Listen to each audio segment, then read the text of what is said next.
তোমাদের হাতে যে লিফলেটটা দেওয়া হয়েছে, এই লিফলেটের মধ্যে একদম তথ্য দিয়ে উপস্থাপন করা হয়েছে যে বিএনপি 2001 সাল থেকে 2006 সাল পর্যন্ত যখন দেশ পরিচালনার দায়িত্বে ছিল, তার আগে এই যেই স্বৈরাচারকে বিদায় করা হয়েছিল, সেই স্বৈরাচার যখন দেশ ক্ষমতায় ছিল, সেই সময় কিভাবে তারা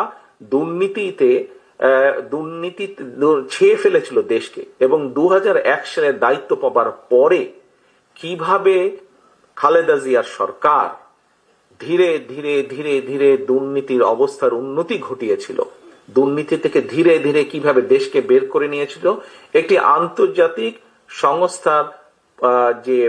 সংস্থার যে অ্যানালাইসিস, সেই অ্যানালাইসিস একদম পুরা সুন্দরভাবে তোমাদের সামনে তুলে ধরা হয়েছে সেই লিফলেটটার মধ্যে।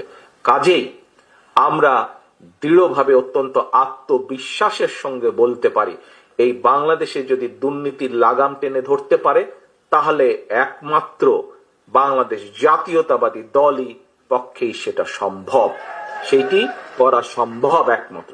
কারণ আমরা অতীতে করেছি, আমরা ইনশাল্লাহ ভবিষ্যতে দেশের মানুষ দিলে ভবিষ্যতে ইনশাল্লাহ আমরা সেই কাজটি করিয়ে দেখাতে পারবো। প্রিয় সহকর্মীবৃন্দ, কেউ কেউ বলে থাকে স্বৈরাচার যেভাবে বিএনপি সম্পর্কে, এই যে স্বৈরাচার, পলাতক যে স্বৈরাচার, তারা বিএনপির সম্পর্কে যেসব মিথ্যা প্রপাগান্ডা ছড়াতো, আমরা ইদানিং লক্ষ্য করছি কিছু কিছু ব্যক্তি বা দল ঠিক একই সুরে গান গাইছে বা একই সুরে কতগুলো কথা বলার চেষ্টা করছে।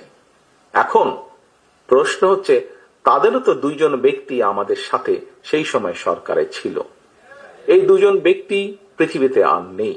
দুজনই সিনিয়র মানুষ, দুজনই সিনিয়র রাজনীতিবিদ ছিলেন।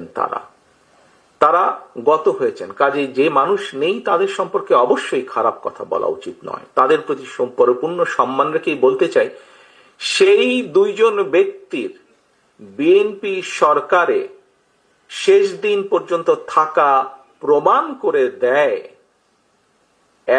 দুটো জিনিস প্রমাণ করে যৌক্তিকভাবে। এক, তারা অবশ্যই পূর্ণ কনফিডেন্স ছিল খালেদা জিয়ার উপর যে খালেদা জিয়া দুর্নীতির বিরুদ্ধে যুদ্ধ করছে, সেজন্যই তারা শেষ দিন পর্যন্ত ছিল। এখন তাদের দলের অন্য যে যত বড় বড় কথা বলি কিনা কেন, খালেদা জিয়া শেষ দিন পর্যন্ত দুর্নীতির বিরুদ্ধে যুদ্ধ করেছে এবং দুর্নীতির অবস্থার পরিবর্তন ঘটেছে, এই আত্মবিশ্বাস তাদের মধ্যে ছিল। তারা দেখেছিল সেই সরকারকে, কারণ তো সরকারের ভেতরেই ছিল, সেজন্যই তারা শেষ দিন পর্যন্ত এই বিএনপি সরকারের সাথে তারা ছিল। আমরা এইভাবেই ধরে নিব, আমরা অন্য কিছু বলতে চাই না। কেউ কেউ বলে থাকে যে তাদের বিরুদ্ধে কোনো কিছু অভিযোগ পাওয়া যায় না।